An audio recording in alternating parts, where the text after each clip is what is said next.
Too naughty or too nice? You decide. Featuring Santa Corky and Joe Lewis. I'm too naughty, I'm too nice. Naughty, I'm too nice. I'm too naughty, I'm too nice. Naughty, I'm too nice. I'm too naughty, I'm too nice. Naughty, I'm too nice. I'm too naughty, I'm too nice.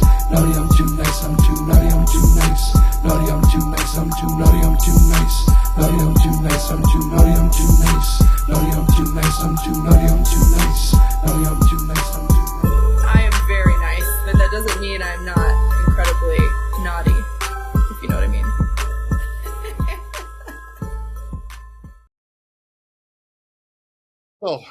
Robert, we're just going to be informal here because Michael will edit and do all that stuff. So we're just we're getting it started because there was actually some content of course, when we were just talking with Michael and I'm going, oh my gosh, I wish the recording was going because it was dead on. So Too Naughty, Too Nice podcast with me, Santa Corky, and my co-host, Joe Lewis. And we're excited today because I have my mentor, the man that has changed my life. I've known him for many years. We reconnected not too long ago, and that's why we're having the success that we are on TikTok and the other platforms that you see us on. So I'm so excited to have you guys here. I can't wait for you to get to know my mentor, Robert Hollis. And hello, everyone. Here, Robert is an author, and we're going to have him talk a little bit more about some of his other accomplishments so that, you know, he is a multi-millionaire. He's made over 67 millionaires. He's helped them to get to millionaire status because of his mentorship. So you see behind him all the awards back there. And he's in the last 4 years in the last company he was with, he's created, he has generated over 4.5, almost $5 million income just from that income.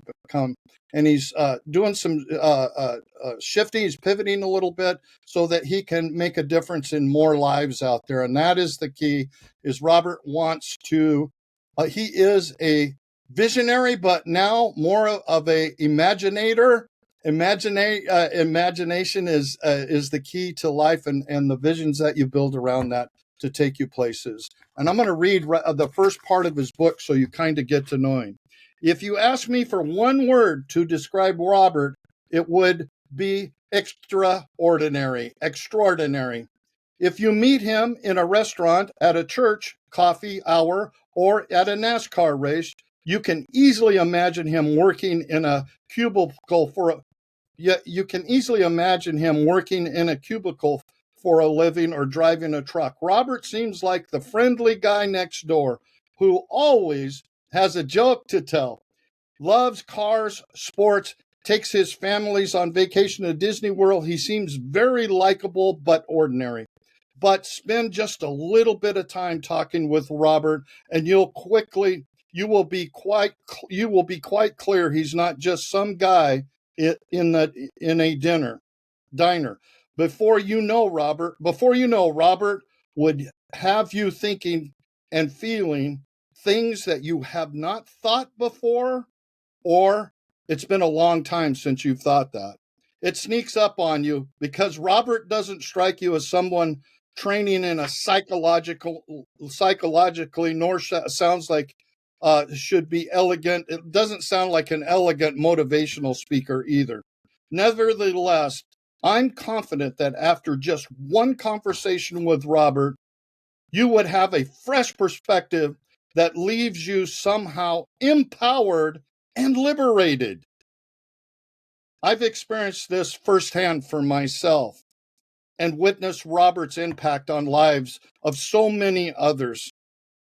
Something about his down-home style encourages people to open up to Robert with a vulnerability that allows for a remarkability, authentic conversation. I didn't read that right, but I'm not the best reader, and everybody knows that. That's okay. He has an uncanny knack of getting inside your head and pinpointing the issues that derail your success. though he has painstakingly acquired wisdom in the transitions of a lifetime by learning from many mentors and studying great texts of success, Robert has the amazing ability to distill complex ideas down to pithy experiences and vivid memory stories. Welcome to Robert's world. I can't wait for you to get to know him. Thank you, Robert, for what you've done. Now, I'm going to talk a little bit about what has happened in the last year for me. We started TikTok a year ago, and Robert, I was involved in the same company that he was in, or I still am. I'm a member. And I thought that I was supposed to be doing that kind of marketing. He said, no, you go be Santa. And we have more than doubled, financially tripled. And as far as our growth in followers has doubled, and I could go on, which it's had an effect on my family, and now have a team of people that help me, and it's because of this man's advice. So, Robert, with that, let us share a little bit, please. Sure. Well, Corky, first, thank you so much for saying all those wonderful and nice things. And I know Michael's behind the scene and Joe. Joe, thank you very much for being on here. I really enjoyed meeting you as well. And I know that Corky wouldn't be where he is today if it wasn't for you guys grabbing onto his imagination with your imagination and creating this. So I'm just so proud of all of you. And I'll never forget when Corky came to me. I always looked at Corky. I've known him for a long time. And, we all get in this thing where we're juggling too many balls. Okay. Yeah. And it's like the thing that I always try to do for people is what my mentors did for me. And I don't know how many of you have ever used a magnifying glass to like burn a hole in a leaf. You know what I mean? So you got a magnifying glass, and you just gotta keep remembering that. And what usually happens is while you're focused on whatever power you believe in, and you're focusing that power to burn that leaf, the very first thing you got to do is you got to get out of the way. If you're holding the magnifying glass between the leaf and you and the sun, that's called a shadow. And so what a lot of people don't do sometimes is they try to be too much too early. And if you just allow the energy and focus it, well, while you're focusing it, to get that laser, to be able to cause that spark and that fire in your imagination, a lot of us have difficulties with ADD. And ADD is, for me, is always dealing with distractions. And so what you're doing is you're just starting to get to that pinpoint. And then Joe says, hey, Robert, you ever seen this? Squirrel. Yeah. You know what I mean? Yeah. Squirrel. And then what's crazy is you got to get your mind back to what the hell was I doing? And you really are starting all over. Now you got to find the sun again. And now you got to find it. Get back out the way. Yeah.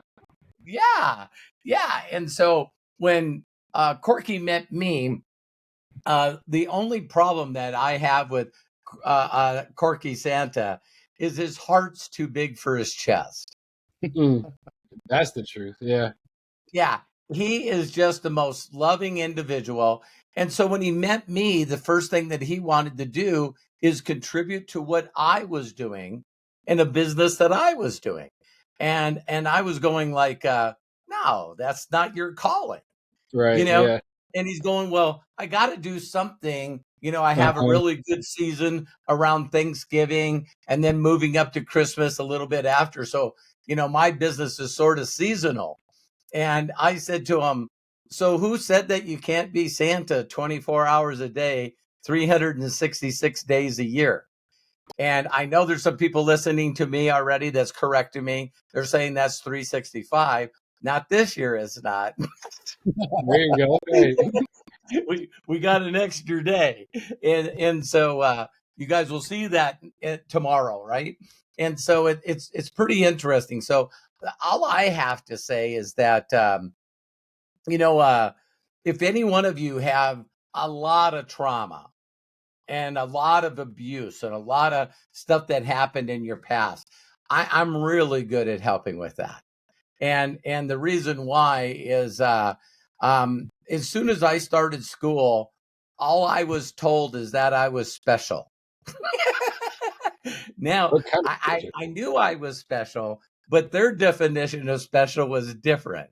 Like you get a separate room with some other kids that are special. You get to drive the short bus. And I'm 62 years old, and they didn't know what it was back then, but I was dyslexic. And so all I remember is they would hold up a card, and for me, it's 5 letters. So they would hold up a card with a T on it, right? And they go, say this sound, and I'm going, and then they would show me a TH, and they go, well, what's this sound? And I'm going, and they go, awesome. And they showed me a card that showed me a card, and I would say, tum. And they go, no, this word is thumb. I didn't see the H next to the T. Yeah, it's someplace over there. Yeah. Yeah. It's so it's funny. The same thing with I had a concussion in playing college football, and I developed dyscalculia. So the same thing with numbers, and they're running me through concussion tests for like a month, and they're like, bro, you keep failing just this number test. Are you good with numbers? I'm like, I'm great with math. And they're like, yeah, no, not anymore. You're gonna always have this problem. And luckily I've learned my tricks of the trade. But yeah, I got the same thing going on with numbers, but from a concussion. Yeah, and you would think that they would know how to help you with that, but sometimes if you are not one of those people that fit into the box, because as we go through school, they never ever give you a lot of praise for your good grades. It's you're failing the whole class if you're not good at this one thing. And it's like, what a weird world for us to grow up in, where you got to be good at everything to move on to the next class. And I think now that we're adults, you can sort of look back and people go, oh, I love science, but I hated English. And then you got people that went, I love English, but I wasn't good at art. You know what I mean? I can't draw a stick man. And it's like, I don't believe that that's the way that we were created.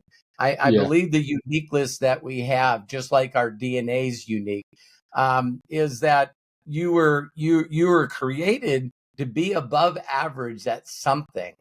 And so at least one if we thing. can find that, if you can find that, just automatically, by the way you were created, you will excel at the thing that you're good at, because what you'll do is you'll do a little bit and then you'll get evidence of that. And then for whatever reason, everyone around you that seems ordinary is going to look at that thing and go, damn, that's really good, Joe. That's really, really good. And you go, well, it's okay. And all of them go, bull. That's BS. I couldn't do that. And that's the first time in our lives where we go, really? Yeah. It's like, really? And so I've seen these traits. Of course, you guys do too. And Corky Santa, I just seen this beautiful heart and him just wanting to love up on people. And man, is the world needs that, man. They need that. They need that to need that. So it was easy for me to talk to Corky, find out where he lit up like a light bulb. And then when I talked about other things to do, I could see him immediately overthink, get confused, get overwhelmed. Wait a minute, like we all do. So when someone told me to, hey, Corky showed it to you, and it's my book. I had a best-selling book. I'm dyslexic. So how did that happen?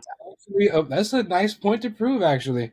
best-selling book, and So you're dyslexic. I actually didn't put that so together. That so I seen the book, and yeah, yeah. So that happened because when people heard my story of my childhood and then seen where I am, they were going like, "Wow, wait a minute." So you were in special class, and then from there, the government took me away from my mom and dad when I was 12, 13. So I grew up in foster homes and orphanages, and then hung around with the wrong crowd, and I stole a semi truck full of beer, oh shit, and I did this when I was 18 years old, and I didn't know that I didn't know, and yeah, all of a sudden these guys show up with black jackets on that said ATF on them, and I ended up getting a sentence of 5 years in a federal penitentiary with 3 suspended and 2 to serve. So I was I turned 18 in February. In May, I was in a federal penitentiary in a cell all by myself. And so when you hear about my past and all the abuse and stuff that I went through, of everything you can imagine, going from one foster home to another, when I was younger, it was just all this unbelievable abuse that I've been through. So, I have a very like that's why Corky and I connected so fast as well. It's immediately when you meet other people that have had, a childhood that just, you would go, oh my God. It's like, how do you get out of that? And how you get out of that is exactly what I share with people. It was me when I'm by myself and there's no one around me. I only had one thing to do, and that's imagine every day what I was going to do when I get out of here. Right? And it was like, and for those of you that know people that have served time, there's 2 words that they always say. I mean, 2 sentences, but guess what? This is life. So they would say to people, you're either serving good time or you're serving bad time. And bad time meant that the person that was the prisoner, it was never him or her's fault. It was always somebody else's fault. My parents, I grew up in a wrong area and no one ever helped me. So it's all about being a victim. It's all about blaming somebody else. And I shouldn't be here. I didn't do anything wrong. And most of the time, the person did do something wrong, but they were really upset at the person that turned them in. Oh, It's like, see, they're not sorry for what they did. They're sorry uh-huh. they got caught, Call, right? yeah, Yeah. And right. then there's good time. And I thank God that someone shared this with me, and they go, Robert, what good time? You see people in here and they got a smile on their face. It's because they constantly have imagination of, what I'm going to do when I get out of here. I'm going to do this. I'm going to do this. I'm going to do this. I'm going to make this right. I'm going to make this right. I'm finally going to do what I said I was going to do. And those are the people that seem to walk around in this crazy world that we live in. And they're so optimistic of the future that everything about them is, how many people are they going to impact? How much of a difference they're going to make, that they can always do more than they did before. And then you got this other people that are like, I'm no way going to get in a relationship because the world's ending tomorrow. And I'm not going to have any kids because the world's ending tomorrow. And I'm also not going to get off my couch because the world's ending tomorrow. I'm going like, and all of a sudden these years keep going by, and it's like, wait a minute, it was for me and Corky were laughing about this, but Joe, you were probably pretty young when the Y2K thing came out, Mhm. so they were saying, oh my God, no one thought that we'd make it past 2000.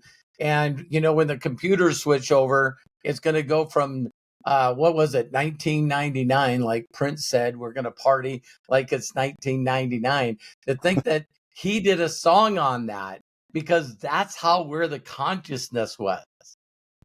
I'm going to Mhm. party like it's 1999, because when it turns to 2000, we go back to year one. and everything's messed up. We're going to lose power. The banks are going to be, you couldn't get your money out of the bank. You know, we were done. Again, that didn't happen. And so the other one was 12, 12, 12. Oh my God. The Mayans created this clock and they were striving. And then guess what? The clock stops. So we don't know what's going to happen on December 12th, 2012 at 12:12. We're all over again. So if you guys constantly look for predictions on Google on how many times the world is going to end, you're going to be disappointed because it's already supposed to end a lot. Right? So no one's been right so far. Yeah. yeah. So I would rather have the mindset where when the world ends, I believe that I'll be doing exactly what I'm doing right now. Just sharing that, when I got around mentors that taught me how to imagine and taught me how to get rid of my stinking thinking and made me realize that virtually everything that I believed was the exact opposite of what it really is. Yeah. And I'll even give you guys one quick story. This is what this guy said to me. He said, so I'm on workman's comp. This is the next part of my worst story. And so I'm a mechanic. I'm doing what I'm supposed to be doing. I'm showing up to work. I love my work. And then to show you how smart I am, a van was on a hoist, being held up by a hoist. And when we took the tires off, it started to tip. So my first reaction was to stop it from falling off the hoist. And I'm not that strong. And it came off the hoist and almost amputated my leg. So now I'm in the ER and this doctor looks at me and he goes, "Oh, are you a mechanic?" And I said, "Yeah." And he said, "Not anymore." And I believed him. I 100% believed him. So now you get your identity stripped away. So I went in a pretty deep, dark hole really, really, really fast. So I told my girlfriend that's now been my wife for 40 years that I didn't deserve her. I had a son from a previous relationship. I called her and begged her to take care of her own son. She abandoned us. And I'm sitting in an apartment with no electricity, got a loan on a used car from a pawn shop and missed payments on it. So the guy that was supposed to repossess my car's trying to, take my car. And I'm just sitting in a dark apartment going, I just don't know how life got this bad. And I shouted out to help. I wouldn't say that I was religious. I just was so humbled that I was willing to try any option out there. So I don't know if any of you guys have ever done the deal. You know what I mean? If you get me out of this, then I'm going to do this. You try to make a deal with God, and you can't make a deal with anybody else, but you think your deal with God's going to go through, right? Yeah, yeah. just please get me out of this. And that's when I got introduced to my second mentor. And the very first thing that he said to me, he goes, "Robert, what do you need?" And I said, "Man, if I don't get $3,800, I'm going to be kicked out of my apartment, and I don't have any family, so I'll definitely be homeless." And he goes, "So how are you going to get that?" I said, "I guess I got to find some kind of job." And he goes, "Why would you get a job?" And I was just looking at him going, It never makes sense to anybody. Yeah. Like, why? It's yeah, going to take so long for that to actually come I in. got to pay bills. I got to pay bills. You know what I mean? I got to pay bills. I got to feed myself. I got to pay for insurance. I got to pay for all these bills. He goes, "Well, I got to pay for bills too, but I don't have a job." And he says, "Robert, if you want to make money, why don't you just learn from people that know how to make a lot of money?" He said, "You learn to be a mechanic. Did you learn to be a mechanic from other mechanics?" And I said, "I did." And he goes, "Well, check this out. and he showed me an envelope, and I opened it up, and it was still attached to the pay stub. And he was only 5 years older than me, and he made $62,000 that month. Now that's 37 years ago. So that would be like Yeah, so it's a lot, yeah. 120,000, you know? Yeah. And thank God I mean this. I was just so humbled at that time. I just said, can you show me how to do what you're doing? And he goes, absolutely. No problem whatsoever. And the very first thing that he said to me, he goes, Robert, are you aware that your thinking's pretty messed up? Right. And I go, what do you mean? And he's going, man, you're so good at telling your story that makes me want to throw up. He said, you're just, oh my God, this happened to me and this happened to me. And, you know, if this didn't happen, and he's going, you're really good at telling that story. He goes, what if I could get you to change your story? Mhm. And I go, what do you mean? And he told me, he said, listen, go to a bookstore, buy this book, The Greatest Miracle in the World. And he goes, I want you to read it and then give me a call. And he's the very first person that when they told me to read something, my response wasn't, I'm dyslexic, I can't read. I never said that to this guy. I was going, it's going to take me a while, but I'm going to get through this damn book. And that book altered and changed my life forever, because I went from feeling sorry for myself and, oh, woe is me, to I'm unique. I was created to be unique, and I'm going to take this uniqueness and I'm going to share it with the world, and they're going to throw money at me. I won't have to worry about money ever again. And I think that when people hear that, they go, oh, come on. Well, I want you to think that here's one example that I'll give you that will really blow your mind. Do you know that there's kids out there, young children, that make over $1 million a year, and they stack plastic cups? So you can go on YouTube and put in world record cup stacking, and these kids seen it. You got to be aware. Then they decided to say, if they can do it, I can do it. And then they practice it. Here's the problems with the majority of the people that will watch this. Unfortunately, the laws to life are not negotiable. So when you decide to be a world champion cup stacker, you can't use your own rules. You can't use your own cups. You can't use your way of stacking. See, just like doing any kind of thing, there's rules around doing that. And a lot of people are rebellious and going, I'm not going to follow the rules. Well, then if you don't follow the rules, then you don't get to compete.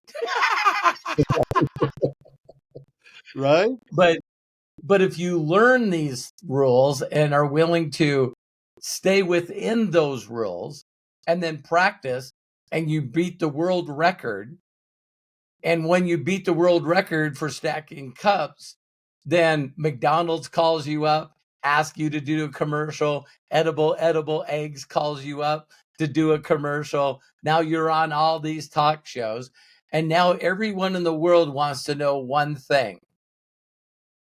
Can you show me how to stack cups that fast?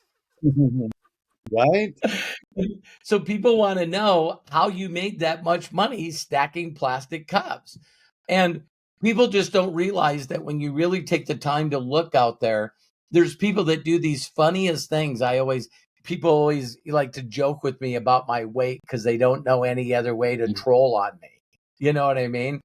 And I always say to them, I just say, listen, I just want you to know that people make $1 million a year being my size. And most of them are dart throwers. So they not only get to throw darts, but they get to drink big things of beer while they're throwing darts. They're living life. Yeah, they got it figured out. Yeah. And again, if you guys went to a YouTube and put in their dart tournament, there's this new 18-year-old that's just no, he's 16 years old, and man, he almost won one tournament, and yeah, he might not be the best looking kid, and he is overweight, and I think for second place, I think he made $280,000 doing something that he loves to do. Of course, he's not drinking beer, not in front of anybody, but Right. it's like, but when I started realizing that if I can help someone imaginate and get into the mind of imagination to create what they want in life, that it just seems like the powers to be whatever you believe or if you don't believe. That's what I love about imagination. Albert Einstein said that imagination is more important than knowledge. And it just seems today that people would rather be know-it-alls and give you their opinion instead of being willing to admit, I really don't like any area of my life right now. And I was wondering how to change that. Yeah. And it's like, so people keep said to me all the time, you should write a book. You should write a book. You should write a book. So I met this guy named Max Miller, and he worked for the airlines and Alaska Airlines. And I just got out of him like I did Corky.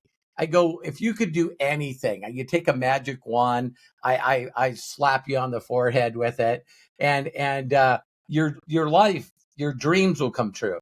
And he says, I've always wanted to be an author. And I said, so why do you work at Alaska Airlines? And he goes, because I get to travel the world for free. And I looked at him and I said, for free? And he goes, yeah. And I go, explain. He said, well, if I jumped on a plane right now and flew to Peru, as soon as I get off the plane, I go to the ticket counter and I talk to other ticket agents just like me. And I say, listen, I work for Alaska and Washington, D.C. Could you help me out? I wanted to fly to Peru. Do you guys know anybody? And they're like, I'll take you out. I get off work in a couple hours. You can stay with me. Because those people that's their tribe. Right. That's their vibe with their tribe is ticket agents, no ticket agents, pilots, no pilots, flight attendants, no flight attendants. You know what I mean? And it's like, so I said, why don't you travel the world on as little as you can and then write a book about it? And he started doing that. And so as he started doing that, then what happened is he called me up and it hit him. And he called me up and he said, Robert, I went on the top of this mountain, and he said, I was asking, whatever it is, what would be the first book that I should write? And he said, whatever that is, told me that I was supposed to write your book. Oh, that's so cool. Yeah. So I started crying, and when he finally got back to California, what he did is he recorded me. He stayed with me and my wife, and he recorded over 50 hours of him asking me questions. And then he wrote the book for me. Wow. Amazing. There it is. Yeah, that's so cool. So cool. So all I'm doing is helping people learn to imagine a better life. We sort of put together a plan for them. And the next thing we do is implement that plan by making sure that we're giving and impacting others, and miracles happen. Mm-hmm. Definitely. And I can say that from my very own life. And I want to touch on this, Robert. For Please. Those of you that are seeing this, well, we're not live, but it's recorded. But in my own experience, one of my dreams was to build a tree that all my friends and family could pick fruit off of. And that is exactly what Robert has helped me be able to do. I just had a conversation with my son and daughter-in-law, and I could go on and on this story, but they're able to. Well, Robert, you know, one of the best things I like to hear is how, because of your success, you have set up your family so that they do Yeah. not have to apply for a job. They've never had to apply for a job. And I want you Never. to put it in your words, please. Yeah. Well, again, if someone was to ask me what would I say to my younger self, I would just say every time that you're starting to struggle, ask for help. Mm-hmm. Believe it or not, Mr. Rogers, whether you guys watched him or not, people asked him how he was able to do what he did, and he said from a piece of wisdom that his mom gave him. And so when things are not going well, look for the helpers. Look Mm-hmm. for the helpers, Yeah. because the world tells us that we're not worthy, we're not enough, we haven't really done anything. So who would ever give you their time? Why would a successful person give you any of their time? They will, because they remember being where you are. Right. And so I'm not saying everybody. Some people get a little bit of ego, and I call that now edging God out. And so sometimes you see them sort of get corrected, and then they have to rebuild. Think and Grow Rich says that the average person loses everything 3 times before they learn to keep it. And it's because I remember reading that the first time, and I went, "You give me $1 million one time, and I got it. I got it." No, I have lost everything that I have and started over 3 times. And Right. so I maybe if I didn't read that, I would only had to do it twice.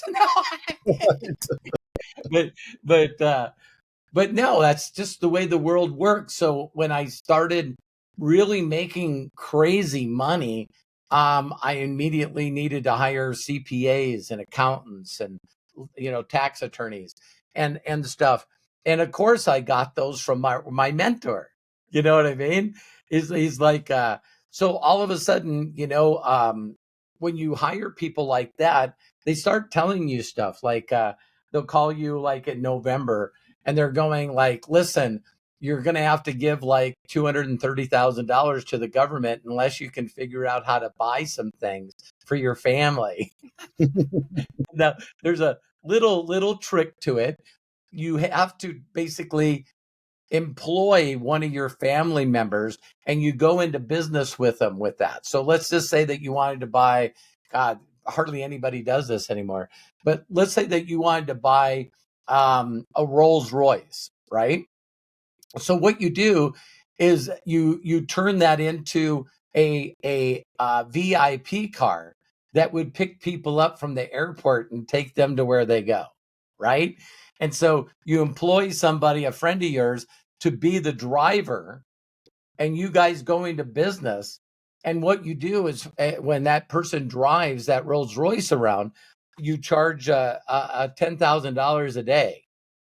And so then you put an ad and online, and everybody looks at it and goes, I'm not paying $10,000 a day. And so you never get any business. So there's never any strangers in your Rolls Royce. And then the business didn't make any money because you had to pay your friend.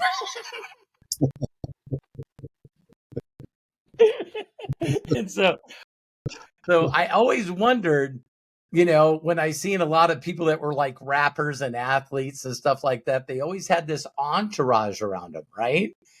And it's like, what better way to do it than look at everyone that you really love and want to hang around that makes you laugh and going, how much is it going to cost for me to get you out of your job? Right. It's like, so when you see Kevin Hart, when you hear Kevin, yeah,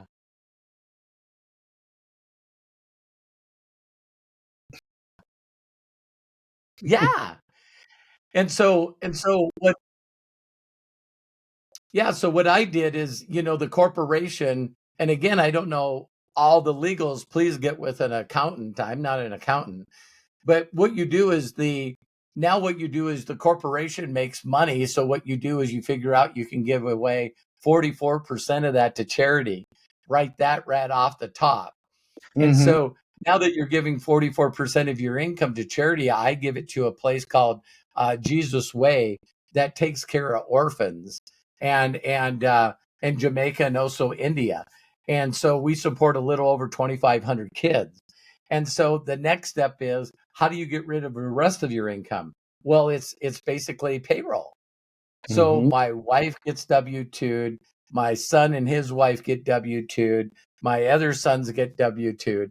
And now all of a sudden the company makes no money. So then it doesn't have to pay taxes on no money. Right.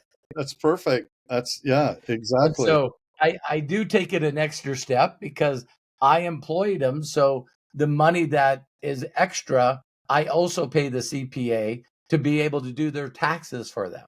Mm-hmm. And what we do is we always set up the taxes where either people get money back at the end of the year, and because we paid because I'm not interested in doing anything offshore and getting and not paying the IRS. They just seem to have a lot of power. So I'd rather just pay them a little more than what I should have, and then I get a little money back. And I never feel like I lost it because I was paying it every other week Mm-hmm. throughout the whole year. Right. Exactly. And Robert, so I was, Matthew was just telling, I know that Corky's going to interview my son that does all the stuff behind the scenes for me, including all the AI stuff.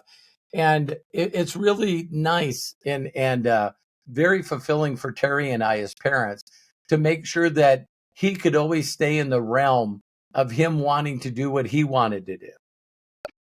stay in imagination. Yes. Yes. Yes. And Not so have to that apply for a doesn't, that, job, not have to worry about all that.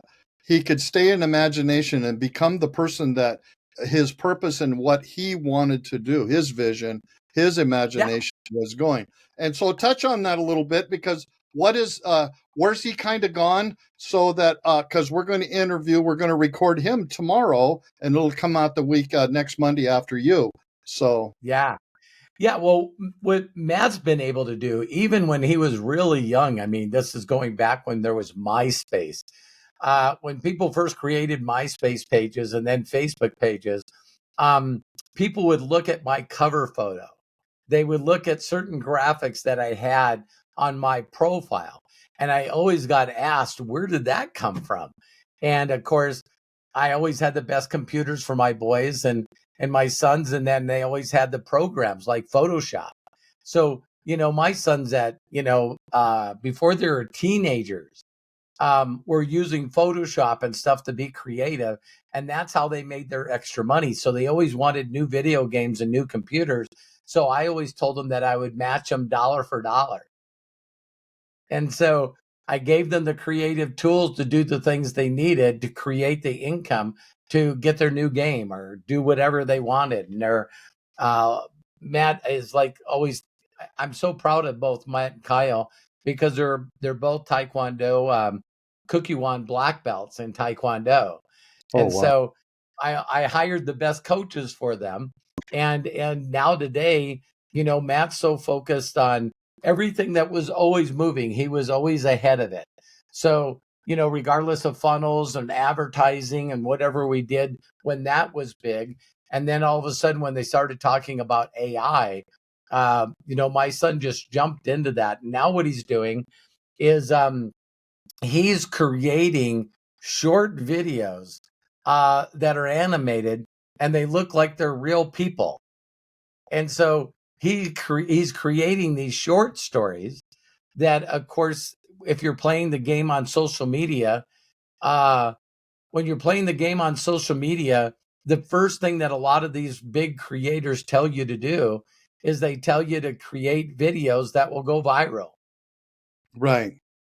And so if you can do that with AI, and then all of a sudden now what you can do is, build a YouTube channel that can also help you build an impact in people, and then also teach them how to do the same thing so they can take care of their families. And it just keeps going. It just one impact after another after another. Right, right. No, it's going to, I am so looking forward to that because his depth of AI, he showed us, he's coming out with a short film that's going to be on the 8th or the 4th of next month. That's Yeah. coming. Yeah. And it's going to show the whole, we get to see it for sure, but it looks like he had to go out in the ocean, sit in a little boat and take this video. He actually looks like he went out and took this video of this ship out in the sea. It is Yeah. just, and it's all AI. It's all AI. And he knows how to do, he's up to date, or as much as I've seen anybody up to date Yeah. on this stuff. It's absolutely fascinating. So that's why I if you have any curiosity about AI, Matthew's going to come on and help us straighten that out on our next podcast. So I'm very, very, very excited about that. Yeah, he's creating he's, believe it or not, the last time I talked to him was yesterday. And right now what he's doing is he's changing the film he's going to enter this contest with. And what he's doing is he's actually, the parable of the sower, right? And a guy named Jim Rohn tells this story so well, but it's just the parable and the story of the sower with the farmer. And what he's going to do, Corky, is that is going to be the video that he's going to submit. And man, That's I good. just, it starts out a young man, and then at the very end, you see this giant apple orchard and this old guy sitting there. And Terry was watching a little bit of it and said, it's missing a dog. And to show you, how creative Matt is, he's going, he said, maybe what I can do is start out with a puppy when the guy is young, and then it's an older dog, Mhm. Oh, great idea. Great idea. Great idea. Yeah. Robert, I would like to know what you're envisioning. You just turned 62 just a few days ago. Yep. And at 62, what are you envisioning from this point forward for your life and those that you want to make a difference is? What are you imagining right now? My imagination is all around. I know there's literally, sounds so big, but I know there's literally billions of people that, because of them focusing on the wrong part of imagination, which is worry, that causes anxiety, cause fear, cause depression, everything I just want to teach these people how to imagine a better life. And because that's what my mentors did for me. They just said, listen, how much do you need to make? And then they basically drew out a little plan for me. And I knew that I could, share my lips and talk to those that have ears to hear. And you can create anything. I think the greatest model right now is social media. You know what I mean? Because you can look at social media as bad, or you can do exactly what Santa Corky has done. And what I've done is I've been blessed to have literally millions of people in my organizations. At one time I had 2.6 million customers that paid for the product that I shared with them every single month. Right. And so when you can have, and that's what I tell people right today, I just say to people, listen, how many people currently do you have that are responsible for your income? And when they go, just me, I go, that sucks, doesn't it? Because I never ever thought that I could do of anything of value to get people to not only not just follow me, but subscribe to me. See, that's such a foreign thought. But yet you can see people like, Justin Bieber, whether you like him or not, singing cover songs on his bed in Canada. And some guy sees the video of him singing a Usher song and shares it with Usher. And then Usher flies out there to surprise him and sings with him on his bed. Wow. Well, then in a blink of an eye, now Usher's sort of his manager and producer. And the next thing you know, there's a whole group of people in the world that are called believers. And you could not like him, not like his music, think everything about him is awful. But the key to this world is not finding those people, it's finding the people that you're actually making feel better. Mm-hmm. So it's always funny when you see people succeed like Taylor Swift right now. It's like you got half of the world that hates her and half of the world that want tickets to see her. You know what I mean? but Right. but there was something that Taylor Swift did that I'd like you guys to tell me what other artists did this. Listen closely. So Taylor Swift wakes up and sees a text of somebody that bought all of her music. Can you imagine? She didn't even know it was for sale. But for someone to buy all of her digital library, Mm-hmm. okay? And of course you would be upset. But then what happened is Kelly Clarkson sent her a text and said, if I were you, I'd re-record every single song and make it different enough where it's now yours. Now we're talking 8 albums. And she did it. So she Wow. recreated all of her old songs with a new who she is today, more experience, more collaboration, and redid them all. That's the best thing. Redid That's them the best all. thing. Yeah, that's the best thing that ever happened to Taylor Swift's career. And I'll just answer your question. No artist has ever done it. No artist will probably ever be in the position to do it, because what allowed her to do that is that she wrote the majority of her songs. So Right. most artists sign to labels, they're given writers, they're given producers, and so they can't re-record because the label also owns all of the intellect inside of the recording. Taylor Swift Yes. owned the majority of her intellect inside the recording. So long as the music's different and her words are the same, and it's a different, like, if you look at recordings like water bottles, it just needs to be a different water bottle. Yeah. Literally, like, that's all it was. It's just a Yeah. different water bottle, you know.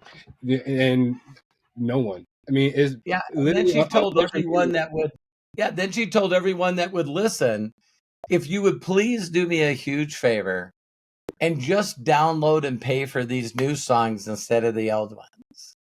And it's so the. And I know that this couldn't have been planned. So, like, what she did was she named them all Taylor's version, right? Mm-hmm. So now on social media, you have these kids that have their social media accounts, and one of the names will say Joe Louis, Taylor's version. Yeah. Like, you know a Swiftie when you see one. I'm a Swiftie. I watched her documentary one time and fell in love with her. Like, I couldn't believe, like, I didn't understand how people could dislike her so much, aside from she's just so successful and it comes with it. Like, Yeah. like, after you watch this So documentary, everyone, you know, you couldn't be right on, Joe. So everyone that didn't know Taylor Swift did not know that she loved her fans and her music so much that she was willing to go. They were saying there was at one time she was putting out a song every 2 days. She was that focused. So now all her fans get to see a newer version of a song that they already like, that they get to download, right? And so she built such an incredible love in her fan base that, of course, when she takes this to concert, they shut down Ticketmaster. Wow. It's like, and so now all the accolades that she's getting now is because of what I feel she put in that moment of time. She said, I'm not going to whine and cry and complain that some person bought all my stuff. I'm just going to go back to work and outwork everyone and see what ends up happening. And she makes now herself everyone's mad at her. right? It's Yeah. like, now you got people like Kanye and her husband that will stand on stages and going, why isn't anything going to Beyonce? You know what I mean? And I'm not against Beyonce, but you sure shouldn't be upset at somebody else for working hard and getting rewarded.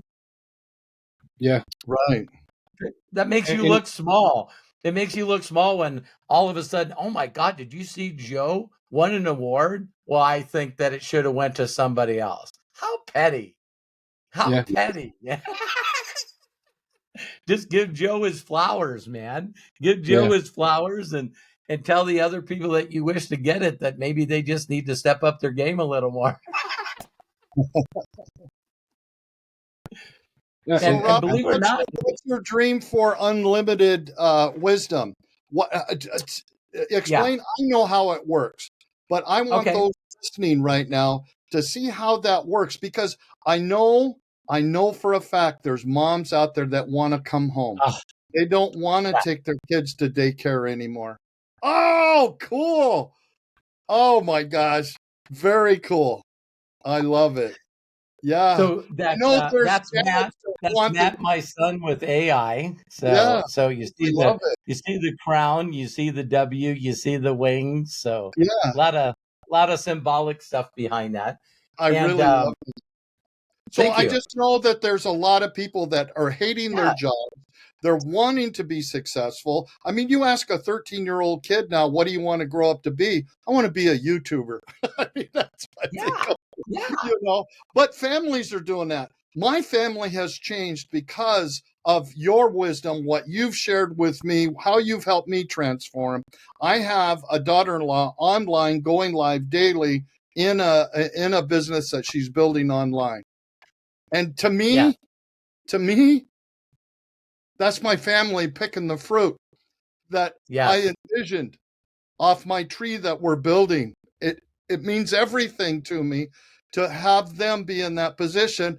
The next thing is they're working on getting my son home away from his job. And so they can do this together. It will happen. And All it of us does agreeing happen. that will happen. It does happen. For those listening out there, those watching this, there is a way out of your situation. And Rob Yes. can help you get there. We can help you get there because of our experience Yeah, and the wisdom that we've done. And it's through anyway.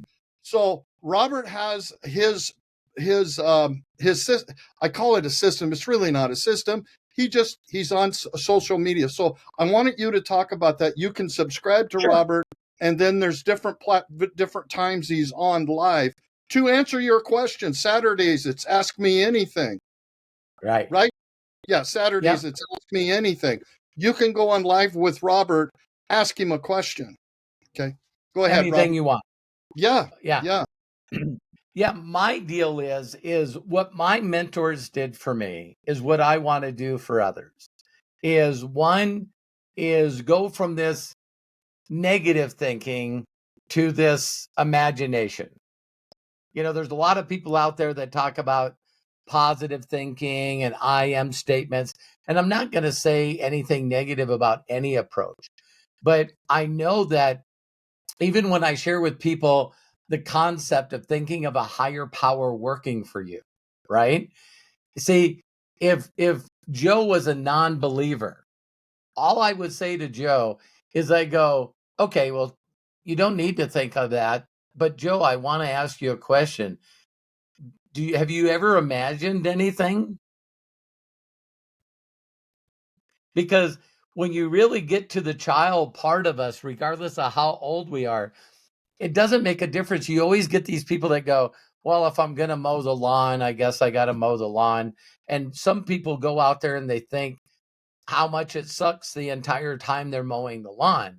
The other group say, well, if I'm going to mow the lawn, I think I'm going to imagine some stuff, While like you're what I'm doing going it, to yeah. do is I'm going to listen to some music. And then while I'm mowing, I'm going to imagine myself on stage in front of 1 million people. right? and I'm that. and maybe I'm in the lawn mowing Olympics and I'm going to mow this lawn better than anybody in the shortest amount of time. And you get these people that, they remember having an imagination when they were young, but then we just realize that the world just slowly just beats it out of us. And that the lack of imagination and vision not only will make you perish, but it allows you to be creative in the wrong ways. So now what you do is you go, oh my God, if I don't do this, then I'm gonna if I decide to do this, then what if these guys find out, and then I lose my job, and then I can't pay for rent, and now I'm homeless, and what am I gonna do about how do I feed my kids? And so a lot of fear, false emotion appearing real, basically paralyzes us. It makes us procrastinate, and everything in life is easy to do, but not doing it is easier. Right? Now it's got some repercussions to it, right? So my mentors are really good at getting me to imagine that if, and when I heard this, there was a statement from J. Paul Getty. If you're in LA, there's not only a J. Paul Getty Drive, but there's also a J. Paul Getty Museum that sits up on a hill, $1 billion museum. And J. Paul Getty said, it's so easy and simple to be successful in America. And he said, this was years ago. And he said, the reason why is a majority of the people are not even trying. Mm-hmm. Don't try, yeah. So, me, I love watching Sunday Morning. And I remember I always see these things and I share them with people, that this guy makes a 6-figure income sharpening pencils. Mm-hmm. And he tells the world that he's the best pencil sharpener. And there's no one that's better than him because he created the tools to sharpen the pencil. So you send him pencils, he sharpens them for you and puts this rubber tip on it and then puts it in like a test tube and sends it back to you. And there's got to be a large group of people that are going, I would never do that. See, that's the cool thing about imagination is it doesn't make a difference if you think it's good or not. If you find your audience on Shark Tanks, I always love giving these examples. Shark Tank, this guy comes out and he goes, listen, he says, I'm a computer engineer, but what I do is I draw stick cats. And so people want me to draw images of cats for them. And then he goes on this song, I will draw a cat for you today. I will draw a cat for you today. And every one of them went, that's stupid, until they asked him, well, how many times have you done this? He goes, man, I do it while I'm sitting on the toilet. He says, I have thousands of people that want me to draw a cat for them, but I have a full-time job. And he says, I'd like to hire people. And Mark Cuban goes, I just love you, man. I'll go in business with you. If you go on the internet right now as I'm speaking and put in, I want to draw a cat for you, this guy employs so many people, and all they do is draw cats for you. And they're like stick cats. They're not. So imagination, Corky and Joe, and Michael, that's one of the things I always tell people. If you give me a little bit of time, I can get you to imagine. And when I get you to imagine and you get chicken skin, other people call it goosebumps. Call it chicken skin. Yeah. It's like, and all of a sudden when you get that and you go, wow, do you really think that people, like, I remember telling this to Corky, it's like, so you share your heart and help other people feel good. And people will start throwing money at you. I remember getting online and saying, what is a super chat? Oh, a super chat is where people will donate money to you. And I'm going, I know what everyone's saying that watches this podcast. Yeah, they do that for you, but they wouldn't do it for me. Mm-hmm. Well, that's the wrong voice that you have in your head. See, that's Dino, and he's, and he's just, You can't do that. You're not smart enough. You don't look good enough. You have the wrong lighting. No one's going to listen to you. We got to get you a new imaginary friend that tells you that, hey, it doesn't make a difference. We're just doing this for a select group of people. Because there's a lot of people in the world that don't believe in Santa. That's only because they haven't seen Corky. I tell people that all the time. I was one of those people. My parents would tell you, Tell I the got in trouble story, in bro. preschool. I Tell got the in trouble in story. preschool because I'm a curious person. I ask a lot of questions. I asked my dad, the story of Santa Claus, and then my dad's a pastor, so he gave me like the Kris Kringle and Saint Nick, and like he went through the whole thing. Right, I'm 5 years old. He told me, I said, okay, well, where's Saint Nick at? Saint Nick died. I went to preschool and told these 4-year-olds that Santa Claus died. Just ruined everybody's, like, I mean, it was bad. They had to send letters home. Like, they still send buffers to this day. Like, hey, no matter what you and your kid believe, please don't, like, tell them not to tell other kids that Santa's not real. Like, that happened here in my city because of me.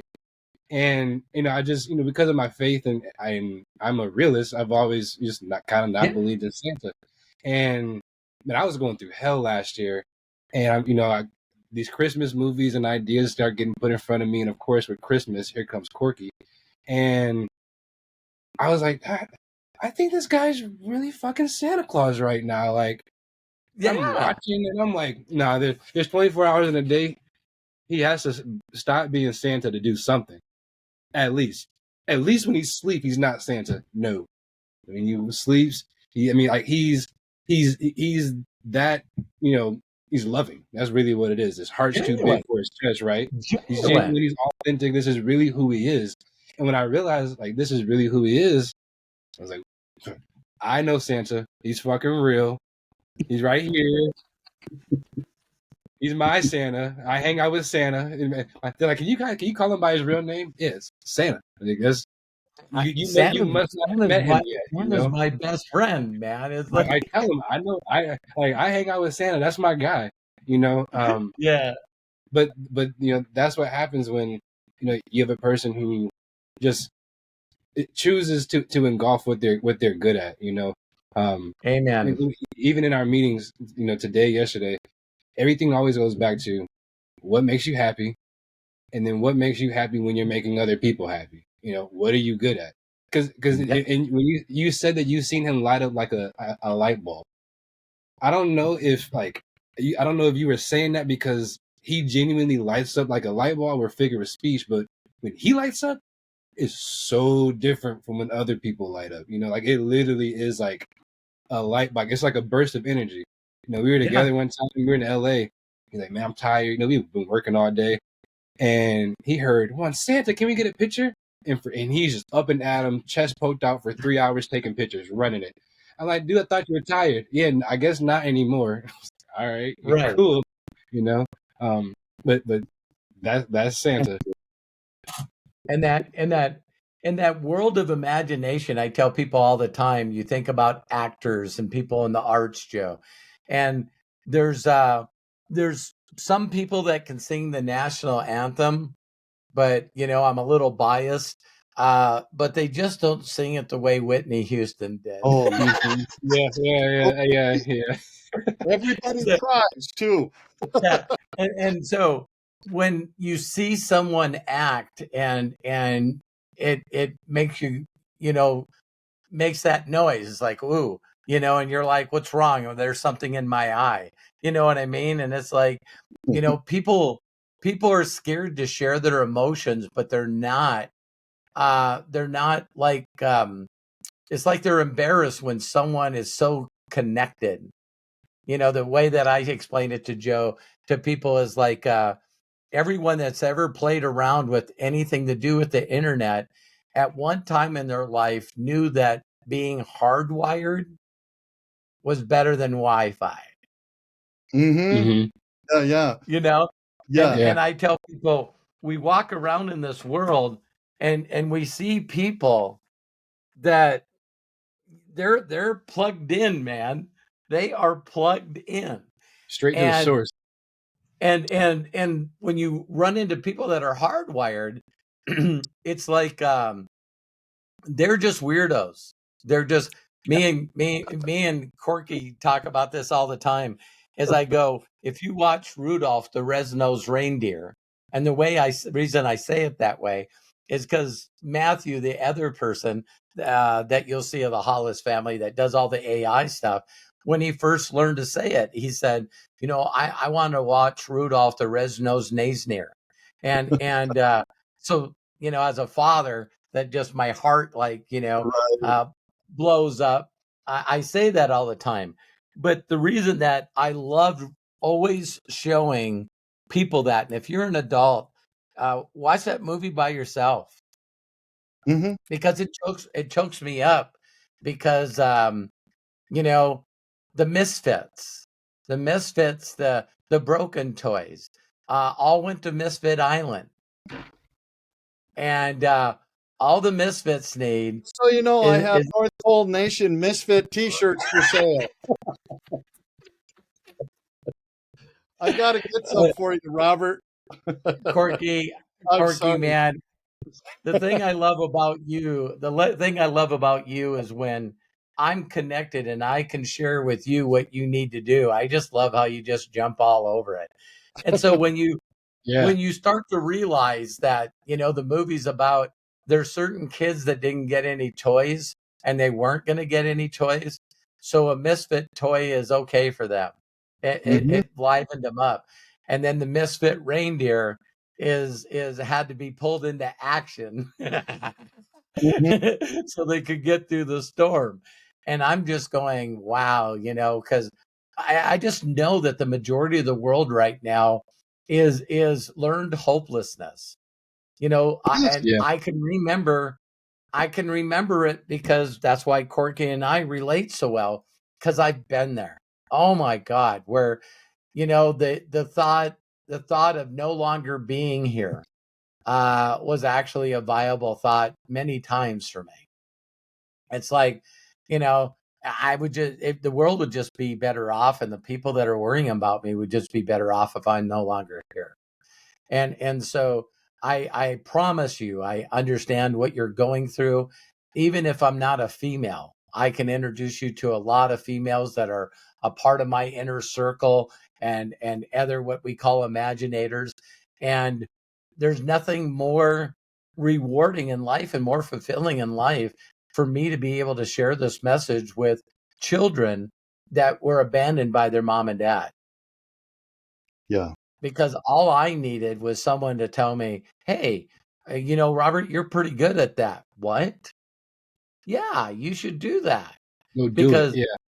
when you get zero encouragement, zero uplifting, um, then all you focus on is like, wow, I didn't even understand the court system, so I don't understand why I get to stay with one family for 9 months and then they take me away and give me to another family. So I find out later in life why they do that. And they go, well, they don't want you to get so connected with one foster home or one orphanage. Wow. Wow. What? Yeah, because if you get too connected, then it's harder on you. Um, I don't know how many of you have had a little baby animal, a puppy Mm, or a kitten. Yeah, allow someone to have a kitten or a puppy for 4 or 5 months and then take it away from them. Yeah, that's really smart. Gee whiz. It's yeah. like, well, these are people, And then when I turned 18, it was like all my stuff was put in a garbage bag, and it's like you're on your own. It's like once you turn 18, the government doesn't pay me money to take care of you anymore. Wow. So all of a sudden, for me being hanging around the wrong people at the wrong time and getting in trouble, that was pretty simple when you think about it. You know, it's like you start hanging around people that tell you you're pretty good, but you're not supposed to be good doing. You're not supposed to be good at doing illegal things, and apparently, Right. It defeats the purpose of being good if you're doing good at bad things, huh? Uh-huh. Oh my God. And so I tell people all the time, entrepreneur is a survival skill for me because, when you go out and you try to apply for the job, it's a felony to lie on a job application. So when that line's on there that says, "Hey, have you ever been convicted of a crime and are you a felon?" It's like it's just not easy to get a job. So it was easy for me to become an entrepreneur because it's like I don't have to talk to anybody. Yeah. Right. So talk to us a little bit about your platform. Talk to us a little Sure. bit. I want them to, if you want to know more about Robert and his story and that, how did they get your book? Free. It's free. Yeah, they just go to roberthollis.com/free and you'll get my book if you guys want to. Some of you are not readers. You'll see a way to connect with me on all my platforms. Send me a message and I'll send you the audios for free. But you can get it on Amazon. You can get it on Audible. I have it also in Spanish. Been very, very blessed. And the title for you guys is people usually want to tell me what they're currently doing. Well, Robert, before you tell me how to get to my best life, let me tell you what I'm currently doing. And I say, well, before you do that, how is that working for you? It's not. Okay, so let's not talk about what you're doing that's not working. Let's talk about some stuff that you can do that will work. And so most of my stuff now is on my YouTube channel. If you just Google Robert Hollis, for some of you that want to know more about me, I've been blessed to do a lot of things, but that to me is past. It's just my past. It's not my present or my future. So it's everything that I'm doing from now on. So my whole goal for you to connect with me in any way is just to do exactly what I was blessed to be able to do when I got connected with Corky. And I'm very bold that I give God all the credit for that. So, Corky and I have intersected numerous times, and this time, I just believe in the concept that when there's more than one person in a conversation, there's this extra entity. There's this, so as we're talking, Joe comes up with some ideas. Michael's writing notes, coming up with ideas. Corky comes up with ideas. So when you increase this number, we got like 80 people in this thing called an inner circle. And inner circle is a whole group of us getting together. And it was originally designed just to help people with breakthroughs. So you just tell me any problem that you have that's holding you back. And I just connected enough to share with you some personal wisdom for you that will allow you to break that. Just bam, bam, bam. And my mentors, that's the result that I have. That's when yeah, I got to break out of where I was stuck, and I had success. I had 1 million followers. I didn't have 2 million followers. I do right, today. I do today, and yeah, other things are happening around that because of right. the breakthrough that Robert was able to help in the inner circle on YouTube, and he has Zoom calls. I'll let you go. And now because so Corky's all of a sudden getting this incredible results, and I know that Michael and Joe and others were behind it. So you got to have a team. You just got to have a team, and you get to let them do what they're good at. Michael's good at what he does, and Joe's good at what he does, and you got to find these people to share your imagination with, so we all can do it together. And so when all of a sudden Corky reached out and he goes, well, Robert, I have a lot of listeners and a lot of followers. And I know that you do a lot of inner circle to help people with breakthroughs. That really is all based on online marketing. My biggest thing, and this is not bragging, but I've made over $60 million in online marketing. And I have 9 people that now own their own companies, and 3 of them have done over $1 billion in sales. So once you get connected, there's no end, which I could go on a little tangent for you guys. If you ever wondered why the rich keep getting richer, and the poor keep getting poorer. If you ever heard that, I'm not going to tell you that's not true. I'm just telling you you're connected to the wrong source. Uh-huh. Yeah. Because I've been connected to what I believed was the right source, and I can't get my email. I can't go on social media, but I'm connected. I'm connected, but I'm not accessing anything. And so sometimes I get frustrated and try to shut off the modems and try to plug a bunch of stuff in and do all kinds of stuff. And then I get mad and I shut my laptop and I go to another place and I plug into their connection and everything works. So Right. for me, I just try to keep things as simple as possible. So sometimes you can be connected to a connection too long. You know what I mean? They slowly are throttling down your internet speed and you don't even know. You don't even know. And some of you, don't get mad at me for saying this, but some of you are stealing your connection and you wonder why life's not going well. I was just gonna say, I think the internet connection is like, that's a hell of an analogy, because there's like, just thinking about it in my brain. If I'm thinking about it, like something hardwired, that's direct to the source. Like Yeah. it's plugging. And even when it's wrong, if this is my wire, if I plug it in and it doesn't work, I'm gonna go plug it in someplace else. I'm gonna plug it in someplace else. But when you start dealing with Wi-Fi, it's all environmental. If somebody's Yeah. blocking my modem, I'm screwed. If I walk too far away from the house, I'm fucked. Like, everything starts to depend on my environment versus my direct sources. Yeah. So I absolutely love that analogy. So I'm just going to teach you. I like that. Yeah. I'm just going to teach you to plug into different connections.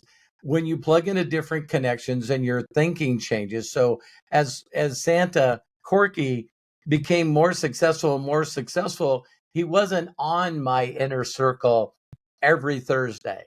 Now he was plugging in once a month and then once every other month. And so as he did that, Corky was going, Robert, all my people want to just learn what you did with me, because I didn't teach Corky to do the other things that I do online, like building funnels and advertising and doing courses and stuff like that, because I stopped. You know what I mean? I'm not doing that anymore. So, Unlimited Wisdom now is a nonprofit organization. And if you go to unlimitedwisdom.org, it takes you right to the YouTube channel. And by the time that the listeners watch this, there'll be a new membership called an Imaginator. And so when you teach someone how to imagine, things will happen in their life very, very quickly. And when that happens, now the next goal for you is to share that, become an imaginator like a superhero. Right. And now that you're an imaginator, your goal is to go out and create imagination for others. Now, once you help them create an imagination, and we all have been there. Every person that I know in the world, one of the best analogies that I give to your listeners is, there was a time, you guys probably won't believe this, but you'll laugh at this. There was a time in my life where the thought of kissing another human being and getting cooties that's where my mindset was. I don't know where that was created. And now that I'm thinking, I used to think the same thing too. I think everybody thought that. We all actually thought that a kiss gave you cooties, actually. I was like, Yeah. And so I don't my. know what this deal is, Joe, but then everyone that you know is a little older than you. It's like this inside game that you're not a part of. And then all of a sudden it's like, oh, Joe, who's your new girlfriend or your new boyfriend? And right away you get pissed off. You go, stop teasing me. I don't have a girl or a boyfriend. Leave me alone. And so I knew that I didn't want to catch cooties. And then there was something else that I imagined with really bad thinking. that when I do have this first kiss, it was going to be awful. And it was, because I got great imagination. I thought, I'm going to miss this up. I'm, then she's going to tell everyone, oh my God, I'm not going to want to do this anymore. And so then I lived in hell for a little while then too, right? I believe heaven and hell is between my ears. You know what I mean? So I got taught that. So heaven on earth is possible. And then all of a sudden I had that kiss where I went, oh, I get it. It's like, This is why they hey, tell you listen, there's cooties, because, you know. now my imagination is, when I heard that phrase that all you need is love, I wanted to buy in on that course. So hey, now that I understand what kissing leads to, I just wanted to do that all the time. You know what I mean? Can we just do this? And so that is what I call a paradigm shift, or a thought that you might have right now watching this, where you go, I seen a post recently. I think it was you, Corky, that did the post, and there was somebody that said in there, do you really believe the elite would allow us to be able to enjoy this? Right. Okay. What if that wasn't true? Mm-hmm. What are some other things that you were told, like cooties, that it's just not so? It's just not so. Because me being dyslexic, I believe that the only people that made money is, of course, the people that had degrees, or multiple degrees. And then you had to come from money, and you had to have a connection of good people. So I don't have any family. I don't have any money. No one's going to borrow me any money. And I'm a blue collar worker. So I, like Joe's been saying, yeah, my life is just pretty much done. And so there's no way I'm going to get out of this. And here's the sad thing, you guys. I believe that if I wouldn't have got hurt and put on workman's comp, and then they messed up the surgery, so had to do it again on my leg and my knee. So I was out of work for 9 months, making $900 a month, when my rent's more than $900 a month. Yeah. I'm telling you, and so these people are telling you, well, oh, by the way, Robert, if you don't learn another skill and find a way to get another job, we're taking your $900 away. And I'm going like, man, things got dark. Holy cow, things got dark. And so I do understand the learned hopelessness. You do become who you hang around. And then all of a sudden you hang around other people and they're going like, the world is ours. You're living heaven on earth. You can imagine anything you want and create it. And I'm like, yeah, the first couple of times I heard that, I was like, I don't know. Right. But I'll leave you guys with this. When you're hardwired, and you lean into it, and then you help other people do that too. Oh, buddy. So here's the phrase. When you learn to imaginate and you start making your imagination come true, and then you help other people imaginate and their imaginations come true, you will never think about money again. Mm-hmm. Because, no matter how much you do or don't have. Yeah, because it starts. The windows of heaven open up, and everything that I imagine in my past, my life in every area has been so exponentially higher than I ever imagined. And I could go on and on and on about the things that I've been able to do because of that. But there are moments of time that were extremely fulfilling and had a lot of joy to them. and then it's time to move to the next level, like you're playing a game. Mm-hmm. And we are, and that game is called life. And so Mm-hmm. when Yeah. when all of a sudden everyone at the table's mad at you because you keep rolling 12s, you just keep rolling 12s, and they're like, this game is rigged. Yeah, it is. I'm hardwired and you're not. Right? Yeah. so so we're going to create a new group for everyone that's watching this called the Imaginator. And but I don't know how many hours of content I have on my YouTube channel. It's a lot. It's a lot. So we just went over 800,000 views on it. Right.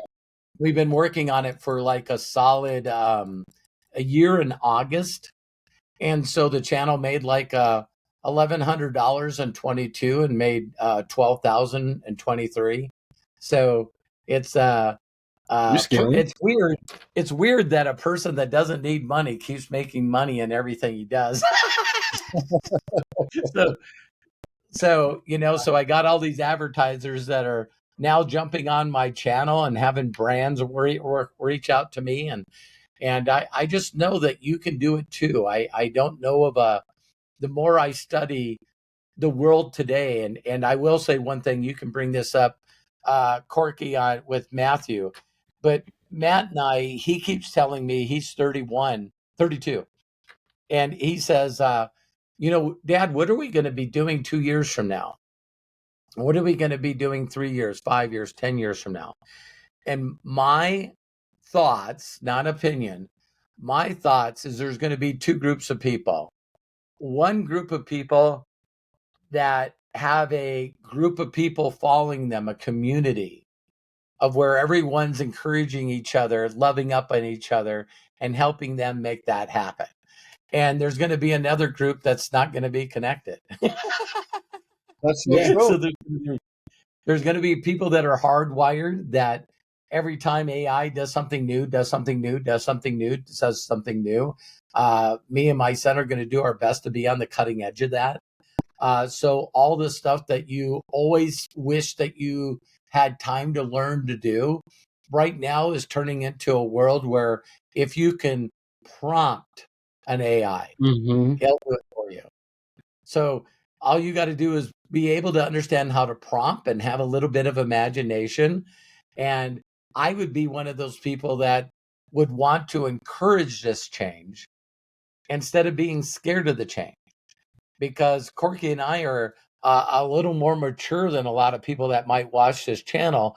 And we heard the same things. We heard that, oh my God, if you actually allow people to have digital currency and have a credit card, the world's going to end. The world's going to end. We got to be, it's all cash.